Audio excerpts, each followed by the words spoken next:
Number 5. St. Clare's fingernails and her hair. Now, some people say that fingernails and hair continue to grow after the body passes away. This is commonly repeated, but actually not true, because rather it's the skin around the fingernails retracting that gives the illusion that the fingernails are still growing.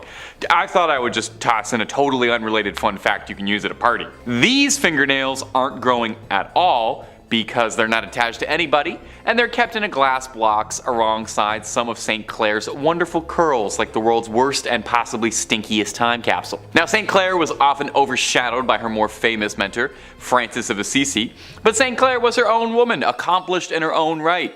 She founded her own order of nuns, the Poor Clares. Inspired by Francis's teachings when she was a teenager, she renounced the world and founded an order based on the ideals of extreme poverty and contemplation. I should probably look into this order because being extremely broke and contemplating being extremely broke is about 99% of what I do. The order spread popularity and houses of Poor Clares were established far away from her home convent in Assisi. Now, it's said that part of what made St. Clare's decision to give up the worldly life so inspiring was that not only was she blessed to be born into a family of great wealth, but oh va va voom, St. Clare was a real stunner. Now, you know, the depictions we have to work with may not look like much, but they called her the first Jenner for her luscious lips and flowing locks. As proof of her devotion, Francis trimmed her beautiful extravagant hair as a physical manifestation of rejecting her former vain existence. As you can see, I'm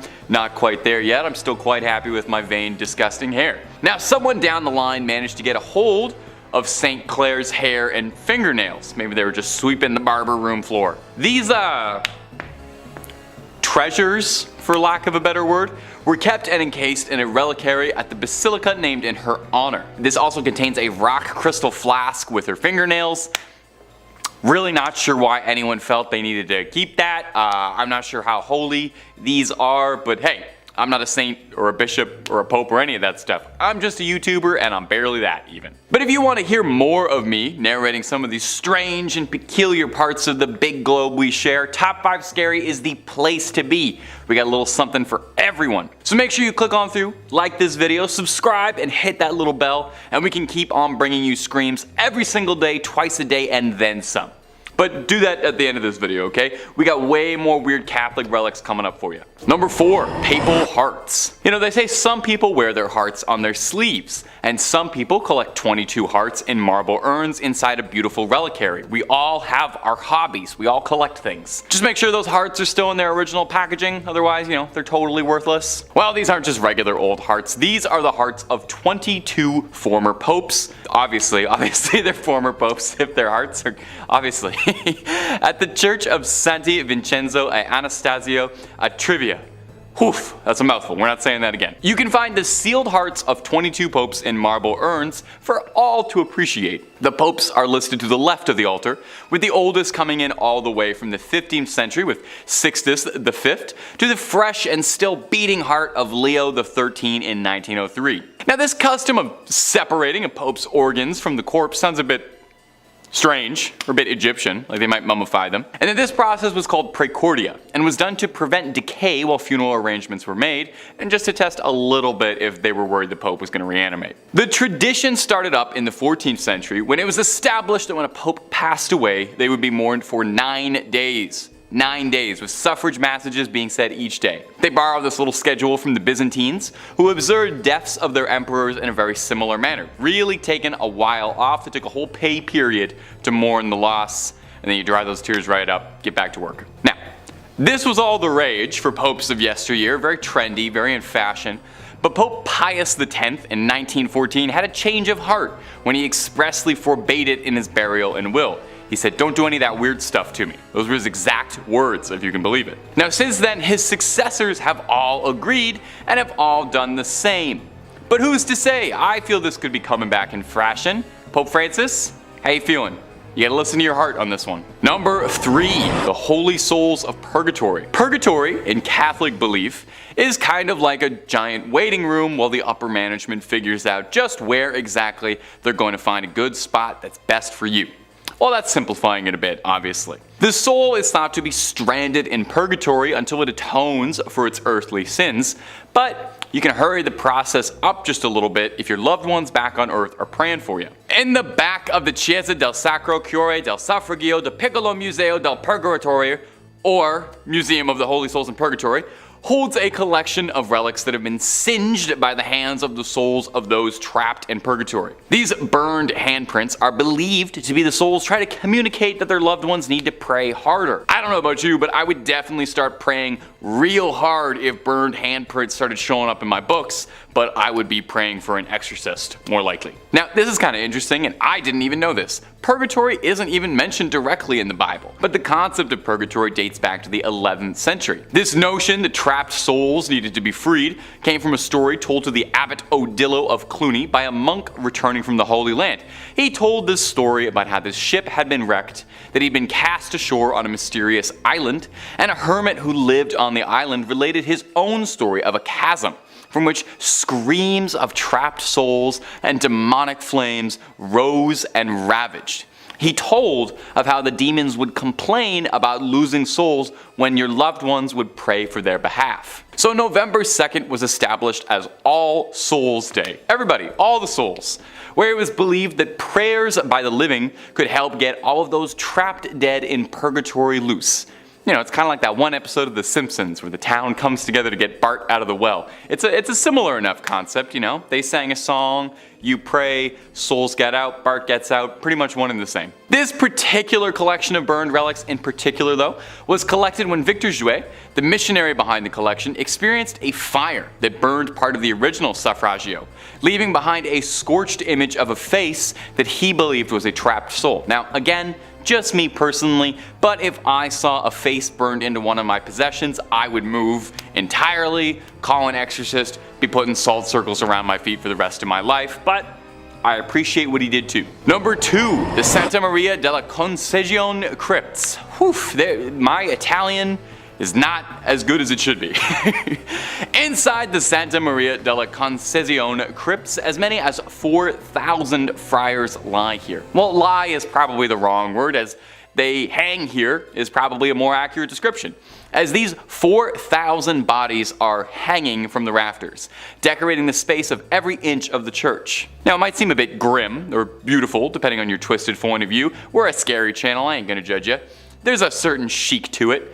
But I wouldn't be surprised if they have to spend a few hundred a month on keeping air fresheners and incense just running all the time there. Now, you might reasonably be wondering, hey, why do they hang bones from the wall like they're throwing a Halloween party and no one went to the store to get actual decorations and they had to make do with what they had? Well, they're not just festive. The practice dates back from the 16th century when the Capuchin friars, not named after the monkey but because of the hoods they wore, left the friary of St. Bonaventure to come live at Santa Maria della Concesione. They were ordered by the Pope's brother at the time to bring the remains of deceased friars with them to their new home so that all the Capuchins could lie together. With a huge amount of bodies on their hands, the brothers decided to get a little fun with it and decorate the walls of the crypts with their bones as a way of reminding them that death comes for all of them. Surely there's a slightly easier way to remind you of the ever-present mortality that hangs over us than literally hanging a bunch of pelvises to the buttresses, but what do I know? A plaque in the crypt reads, "What you are now, we once were.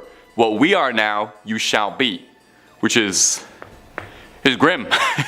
No way around it. The crypt contains a little bit of everything inside you. Crypt of skulls, lovely load of leg bones, and the star of the show is definitely the crypt of pelvises. Oh, make sure you get a photo in there. Make sure you grab a fridge magnet from the Pelvis Room gift shop. And number 1, St. John the Baptist's many heads. They say 2 heads are better than 1, which might be proof of what a great man St. John the Baptist is, because no one can seem to agree how many heads the guy actually had. The saint's head was supposedly brought back from Constantinople in 1206 by the crusader Wallen de Satan, but it seems this happened more than a few times, since 3 different shrines across the globe all claim to have the original head of St. John the Baptist, and no one's able to clear this up anytime soon. St. John was a forerunner of Jesus Christ, and the New Testament says that John was beheaded by Herod around 28 CE as a punishment for criticizing his recent divorce.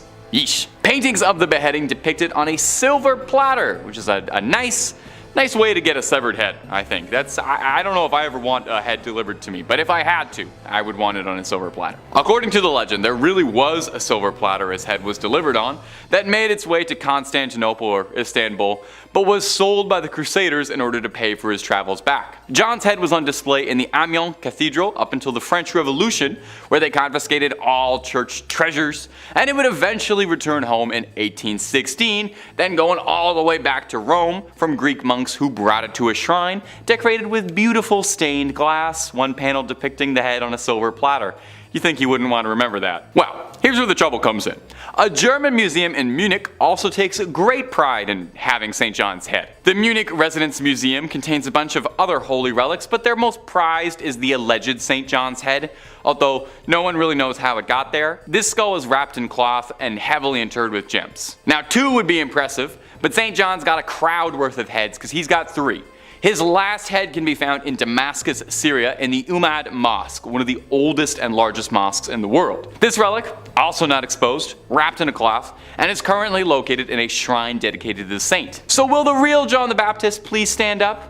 Or do all 3 of these heads actually really belong to him, and he had to be beheaded 3 times for it to take? You know what, don't answer that. I'm not sure if that's something I really want to know. Number 5, St. Catherine's head. Coming up first on our list of strange artifacts that the Catholic Church has hidden away is the severed, mummified head of the revered St. Catherine of Siena. You wouldn't really expect there to be a severed head kept out on display, but it is an important head, I've come to understand. When she was young, St. Catherine had a vision of Jesus on a throne surrounded by saints. Afterwards, she devoted her life to Catholicism and she gave herself to the nunnery, cut her hair, scalded herself, and took a vow of celibacy. At 28, Catherine was said to have received the stigmata when 5 red rays shot out of the crucifix she was praying to and pierced her hands, her feet, and her heart. But these were far from the only miracles attributed to the lovely St. Catherine, however. She was said to be seen levitating once during prayer, and even once a priest said he saw a Holy Communion fly from his hand directly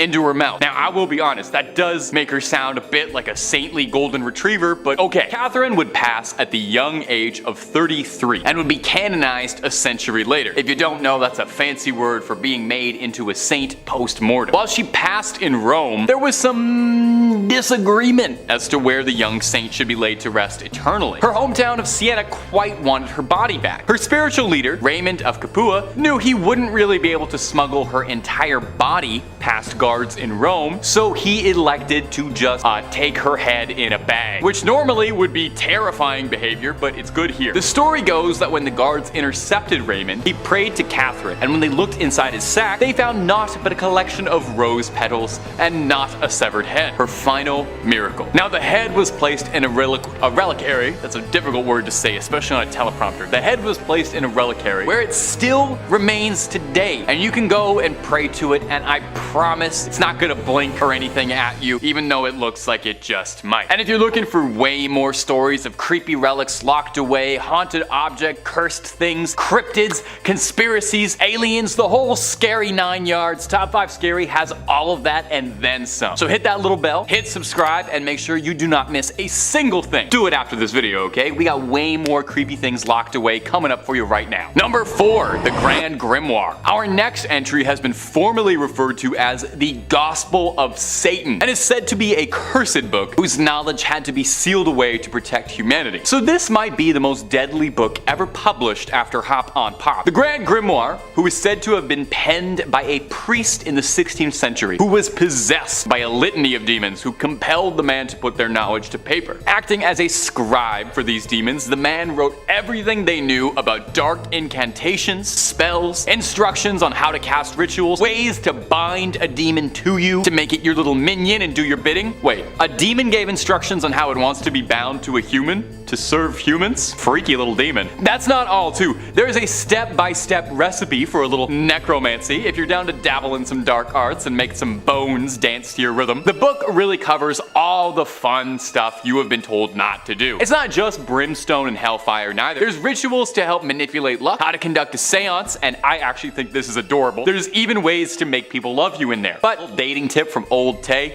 if you need a demon's help to make them like you, it might not be the strongest relationship. so just a heads up. Now, if all of this is sounding super appealing, and I don't blame you, I played a necromancer in Skyrim, I want to make the bones raise, just know that this book is considered high treason. Even so much as cracking the spine is considered equivalent to selling your soul. So, you know, maybe hold off on that Amazon order for a bit. Also, I'm pretty sure the copy they're selling on Amazon is not the original, because due to the book's cursed reputation, the original copy is said to be locked away in the Vatican's secret archives, and I'm sorry, but no matter how many times you ask, they're not gonna let you look at it, even if you swear you're just taking a little peek just to look at the illustrations and maybe the dedications. They're gonna keep it locked up.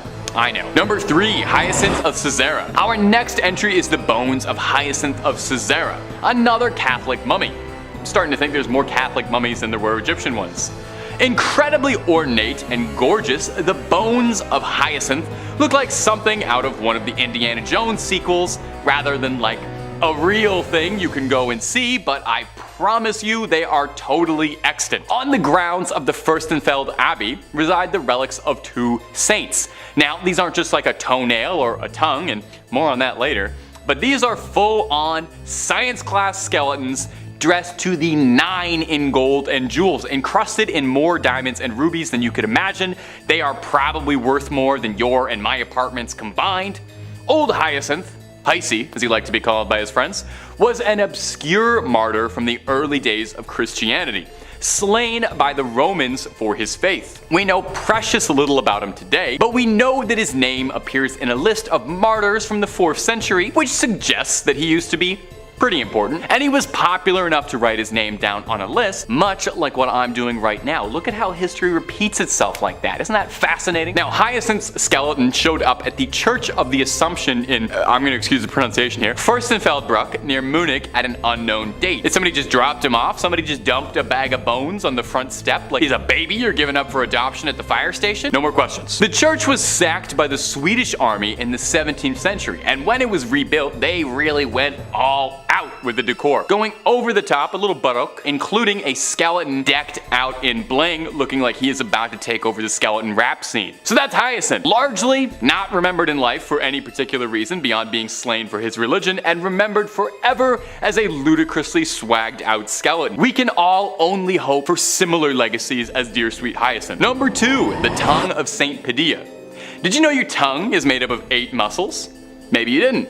Did you know that one of the most important relics to the Catholic Church is a dried up 8,000-year-old tongue that looks like beef jerky kept inside a golden helmet that looks like something out of a dark fantasy 80s movie? Well, now you do. And have you enjoyed how much of this list is mummified bodies in gold? Because I have. Saint Anthony was said to be a jewel case of the Bible, making a name for himself with his apparently extremely inspirational sermons that won the Catholic Church many new members. People would flock in just to hear what Saint Anthony was talking about. Apparently, he even got a bunch of ex-Christians to reform and rejoin the faith. He was apparently an incredibly accomplished public speaker, and I would say that he had a silver tongue, but we actually have proof of what color his tongue was because it's kept in a little glass jar. Saint Anthony would pass away in 1231 from edema, a horrible disease that causes a buildup and blockage of fluid in the body's tissues. Now, some 30 years later, in 1263, he was exhumed, and shocking the gravediggers who were doing it, while his body had rotted and decomposed, his legendary tongue was still intact, as incorruptible as it had been in life, allegedly still wet with saliva. I wonder if he could still taste. Seeing it was a miracle, the gravediggers took his tongue alongside the bottom half of his jaw, and they are both displayed in the Basilica of St. Anthony of Padua in elaborate gold reliquaries. But honestly, it looks like something straight out of Warhammer 40k. Does no one think this is as odd as I do? Maybe I'm an outsider. I didn't grow up terribly Catholic, so I don't really know these imagery. I know the story behind it isn't terribly scary, but the image of this tongue and jaw inside a little glass helmet wrapped in gold looks like something I would ask an AI to make if I typed in nightmare. A tongue shouldn't look like that.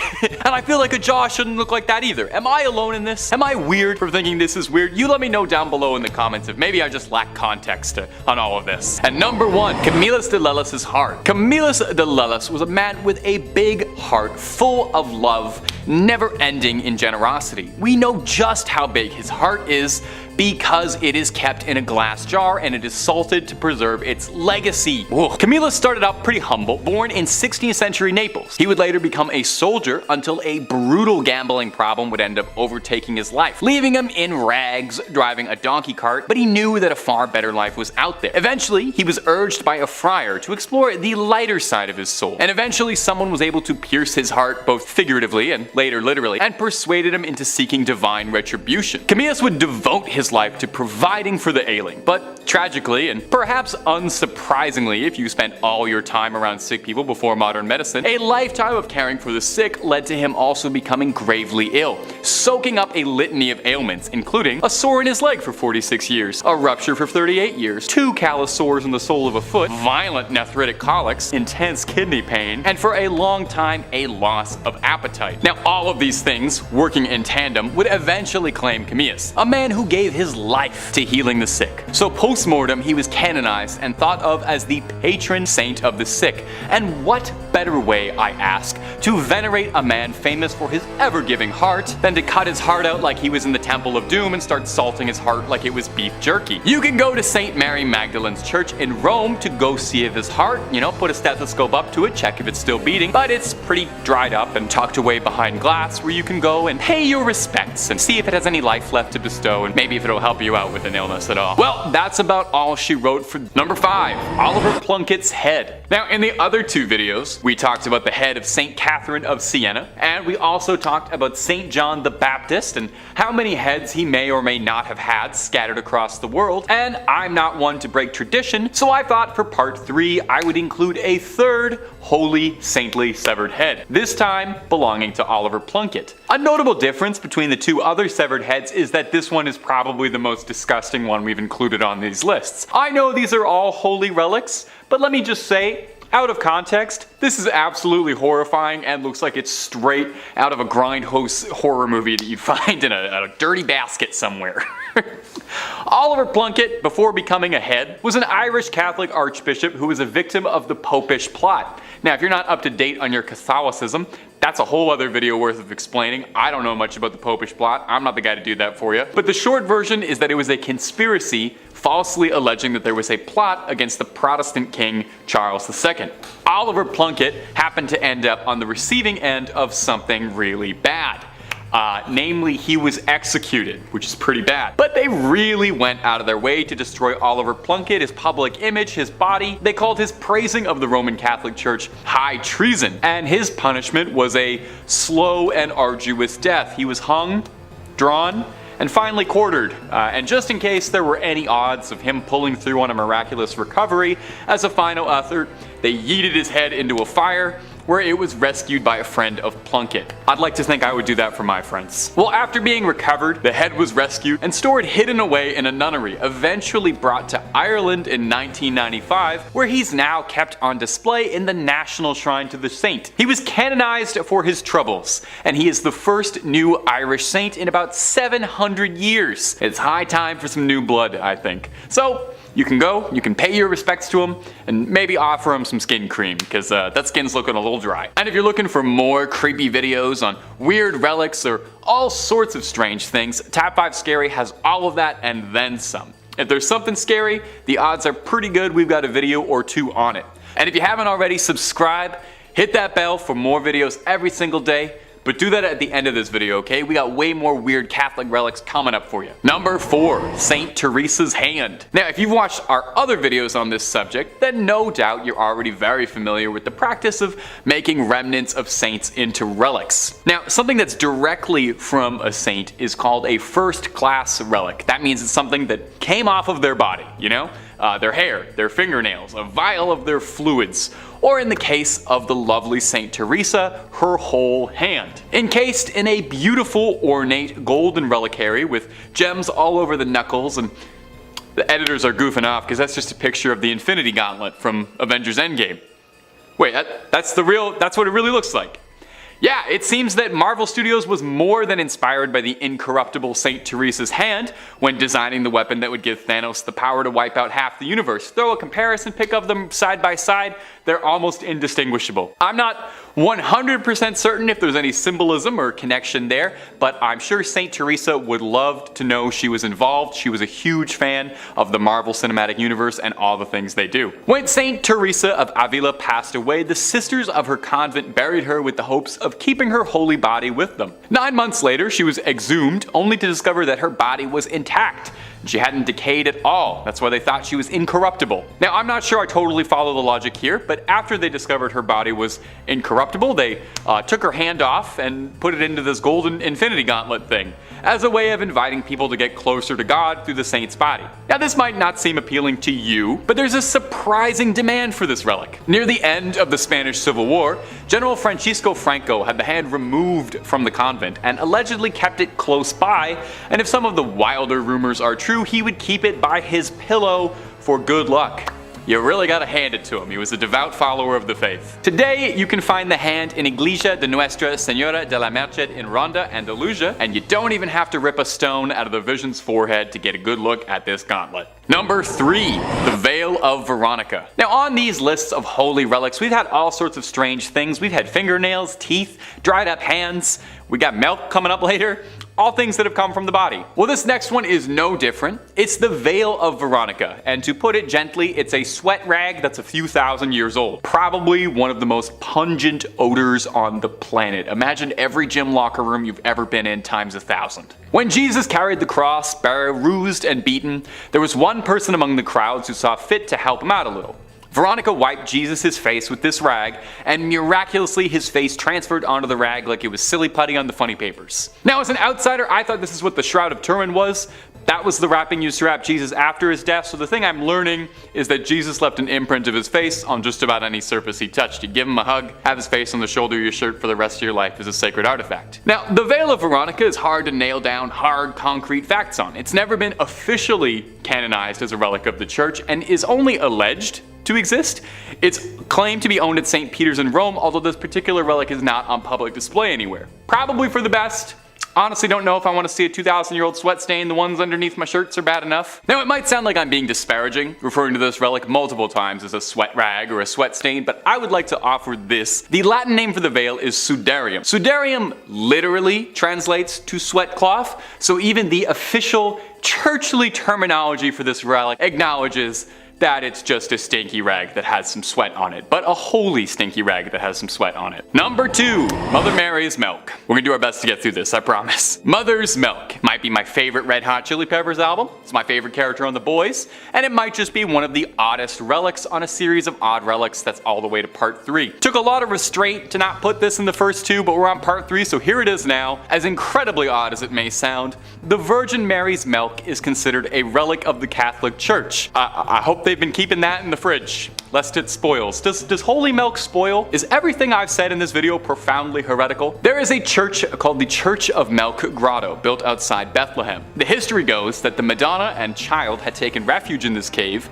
and while she was feeding, milk spilled outwards and blessed the stone of the cave, turning it completely white. Now, the church serves as a popular shrine for women who are struggling with fertility, who hope that the lasting aura and presence of the Virgin Mary will bless them. There's a legend that goes with it. Saint Bernard, the saint, not the big dog that has his tongue hanging out, was devoted to the Mother Mary. And one day, he was praying at a statue of the Madonna, and he asked it to give him some sign, some proof that she was a mother. I guess the statue has like an odd sense of humor because it sprayed milk onto Saint Bernard. Depending on the variation of the story, either his eye or in his mouth. I saw a lot of really interesting paintings depicting this scene, and editors, I hope you're having so much fun trying to find photos for this one. I am so sorry. Truly, rest in peace your search history. In the Middle Ages, vials of the milk were sold and transported all over Europe. For what purpose, I could not tell you. These days, the Church of Milk Grotto sells a limestone powder made from the stone walls of the grotto, meant to be dissolved in a drink and consumed. Kind of like Crystal Light, but it's holy milk. Probably heals all that ails, and it's a good source of calcium, perhaps. And number 1, the Holy Prepuse. This is going to be the one that takes the channel down. You have no idea the restraint it's taken me to only be bringing this up now in part 3 of Strange Relics. This is probably the strangest relic of them all. We'll do our best to discuss this with reverence and also somehow figure out how to stay within content guidelines. Editors, best of luck. When Jesus was born, on his 8th day, a small piece of his skin was removed in a traditional ritual performed on Jewish men when they're born. Okay? Are you sort of following along with what I'm saying here? This particular part of the body that I can't quite mention that was removed at birth was an immensely holy relic to the Catholic Church called the Holy Prepuse. Now, the very bizarre part regarding the history of the Holy Prepuse isn't just that it exists at all, it's how much trouble one bit of skin would cause. You see, the Prepuse first pops up in the year 800, when Charlemagne gave it to Pope Leo III on December 25th, making it one of the oddest Christmas gifts ever given in human history. From here, it stayed until 1527. Now, when Rome was sacked, a German soldier stole the Prepuse and tried to keep it for himself until it was eventually recovered again and became the centerpiece of the village of Calcutta, where it was seen as the most exciting thing to happen in a while. It was like a celebrity showed up to the village. It was this great, big, important deal. They had a part of the body of the Savior. All manner of miracles are reported to have been the result of the Holy Prepuse. However, several other churches, villages, priests all claimed that they had the true Holy Prepuse, and any other ones you might have heard of out there were false. This problem became rampant, and in the early 1900s, the church wanted to wash their hands of the Holy Prepuse entirely and outright forbade any discussion of it in church matters. It was actually an excommunicable offense to so much as bring up the Prepuse, meaning this video is pure heresy. In 1983, the Prepuse was stolen from the church in Calcutta. Where is it now? Where did it go? Absolutely no one knows. No one's fessed up. You know, if you took it, I think now's a good time to just admit you did it. But if they're ever looking for a plot line for a third National Treasure movie, I have an absolutely amazing idea for something Nicolas Cage could steal.